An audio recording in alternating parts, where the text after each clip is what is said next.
This channel does not promote any violent, harmful, or illegal activities. All content provided by this channel is meant for an educational purpose only.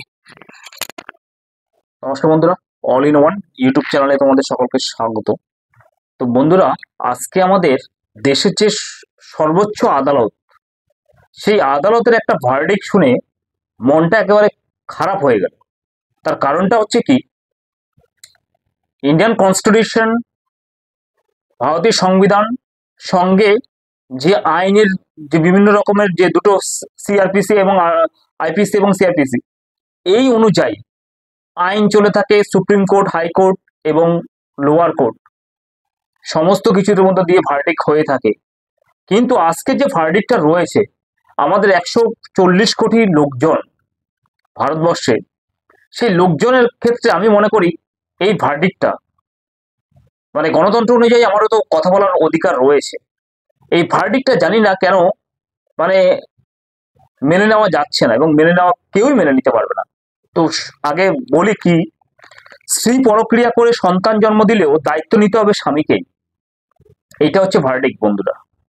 ভাবা যায়, মানে কারো স্ত্রী মানে legal wife রয়েছে, সে wife যদি বাইরে গিয়ে কোনো পুরুষের সঙ্গে সম্পর্ক গঠন করে এবং সে যদি প্রেগনেন্ট হয়ে যায়, অর্থাৎ তার এই প্রেগনেন্টটা হয়ে যায় বা প্রেগনেন্সি আছে, অবৈধ সন্তান অন্য পুরুষ থেকে নেওয়া, হ্যাঁ, সেই সন্তানের দায়িত্ব লিগেল হাজবেন্ডকে নিতে হবে। এটা কোনো বন্ধুরা আইনের কোনো বিষয়বস্তু বা এটা কোনো আইন? ভারতবর্ষে হিন্দু, মুসলিম, বৌদ্ধ, খ্রিস্টান, জৈন সমস্ত ধর্মের লোক বাস করে। এখানে কোনো ধর্মের লোক এটা মেনে নেবে বন্ধুরা? জানি না কেন এটা হয়েছে, তারা কিভাবে বিচার দিয়েছে, তারা অনেক শিক্ষিত, অনেক এডুকেটেড, কিন্তু আমার ধারণা অনুযায়ী যে আমরা কেউই কিন্তু এই পথে চলতে পারবো না বন্ধুরা। তো এই জিনিসটা কেন বলছে, যে ভারতবর্ষের যে সর্বোচ্চ যে আদালত রয়েছে, বলছে একজন সন্তানের জন্মদাতা পিতা থাকতে পারে, তবে আইন স্বামীকে বৈধ পিতা হিসাবে স্বীকৃতি দেয়। শুধুমাত্র ডিএনএ প্রমাণই বৈধতার আইনি নিয়মকে অগ্রাহ্য করতে পারে না। বিবাহ বহির্ভূত সম্পর্কের কারণে জন্ম নেওয়া সন্তানের আইনত বৈধ বাবা কে হবেন? ঐতিহাসিক রায় দিলেন দেশের সর্বোচ্চ আদালত। সম্প্রতি একটি কেরালার একটি কেসে এ বিষয়ে নিজের পর্যবেক্ষণ জানিয়েছেন দেশের সর্বোচ্চ আদালত, এবং নির্দেশ দিয়েছে যে বিবাহিত থাকাকালীন সময়ে কোনো স্ত্রী বিবাহ বহির্ভূত সম্পর্কে জড়িয়ে পড়েন এবং সেই অন্য পুরুষ থেকে কোনো সন্তান যদি লাভ করে, তাহলে সেই সন্তানের আইনত বৈধ পিতা হবেন সেই আইনগত বা লিগেল হাজবেন্ড যে ওই মহিলা রয়েছে সেই। তো বন্ধুরা, আমি এটুকুনি জানি না এটা কোন ধরনের আইন, যেটা ভারতবর্ষ এবং ভারতবর্ষের সংবিধান থেকে শুরু করে এগুলো রয়েছে আইনটা, এটা কি কোনো পুরুষ মেনে নেবে? আমি জানি না বন্ধুরা, এটা কোন ধরনের আইন।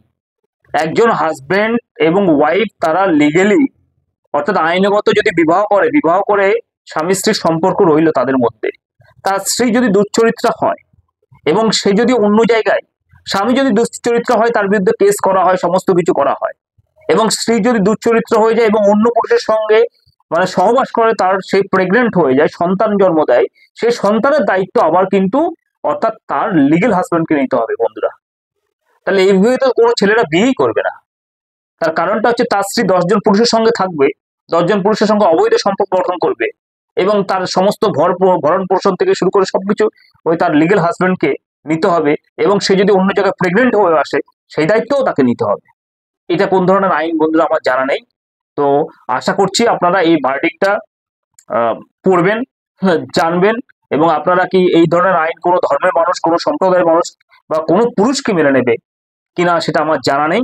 তো এই প্রশ্ন আমার সাধারণত ভারতবর্ষের 142 কোটি লোকের কাছে রইল, যে এমন কোন স্বামী তাহলে কি ধরনের স্বামী, বা এই ধরনের দায়িত্ব কি কেউ নেবে?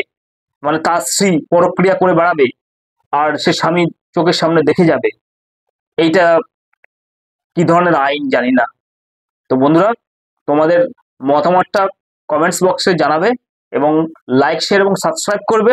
এই ভিডিওটা অত্যন্ত বেশি করে শেয়ার করো, যাতে করে অন্তত প্রত্যেকটা পুরুষ সচেতন হোক এবং যে ভারতবর্ষে আমাদের এটা কি ধরনের আইন আসতে চলেছে বা হতে চলেছে, যে আইনের আমরা মনে হচ্ছে যে কোনো কুল কিনারা দিশা আমরা পাই না, যে আইন সমাজে ক্রাইমটাকে মনে হচ্ছে আমার মনে হয় বাড়িয়ে দেবে। কারণ বন্ধুরা দেখো, আজকে যদি এই স্ত্রীরা পরক্রিয়া করে থাকে তাহলে কোনো স্বামী তো মেনে নিতে পারবে না, তার ফলে তো সমাজে ক্রাইমের পরিমাণ বেশি বাড়বে। তো তোমাদের কি মতামত সেটা কমেন্টস করে জানাবে। ভিডিওটা এই পর্যন্ত, ভালো লাগলে লাইক শেয়ার এবং সাবস্ক্রাইব করবে। ধন্যবাদ।